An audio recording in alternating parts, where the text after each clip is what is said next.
Yeah. And I have to say, I think that being an athlete, if you're not at your 100% or near it, that's a big deal.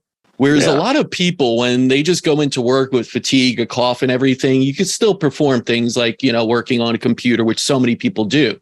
So I feel like athletes in general, just the demand on them requires them to be their healthiest version. So they seek answers. And just taking a pill and kind of subsiding effects while getting other side effects is not the way to go.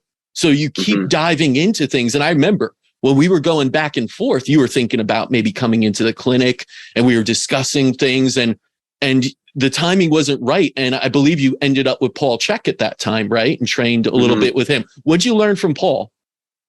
Yeah, I learned a lot. And kind of answering your question involving Paul was, you're right. Like the energy and all that stuff. Like, I mean, anyone wants to have optimized energy. You're going to, whether you're working a desk job or whatever, like the better energy you have for sure. But it's a little bit different than when like you actually are using like your energy to physically exert yourself. Like I feel that as a player. So I feel like that's why I'm really grateful that I'm a hockey player, because I'm almost like, as an athlete, I'm forced. Like if I don't, anyone who's familiar with Paul's 4 doctors, Dr. Happy, Dr. Quiet, diet and movement. Like if I'm not doing those 4 things, like I'm going to feel my energy, like not optimal on the ice, and that affects my performance. So I think, working with Paul and doing some stuff, before I'd come to the clinic, it really just showed me that, there's a lot of things that you can do to optimize, but if you don't have the foundation of like, more so, the eating, your movement and your sleeping, and then obviously the happiness is different and relative for everyone else. But if you don't have that foundation, like, wow. And I think that's a gift that Paul has, is to,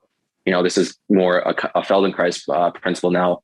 Like the elusive obvious, I think Paul is really good at pointing out the elusive obvious and teaching in a way that it sticks with people. Like everyone knows we need to do those things, but there's something about the way that Paul talks about it and make these obvious life principles so relevant, and then you're able to follow them. So I think that's what Paul taught me, and just how to really be clear on like, what am I doing every day and why am I doing that, and how to optimize my energy.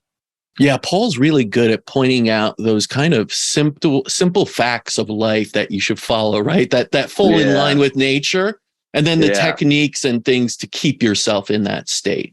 And I really appreciate, I mean, you're the one that connected me with him when I had him on the podcast. And I appreciate that. That was really cool. That was a great episode. That was really cool that you guys could hook up on that way. Yeah. Yeah. And Paul's like, people who don't know Paul was like, man, he's a little bit crude and this and that. He's like, he's just Paul, right? He was like pumping on his Paul. Thing, taking like, hits and I mean, I love that, idea that he's applying, because it is a simplistic one.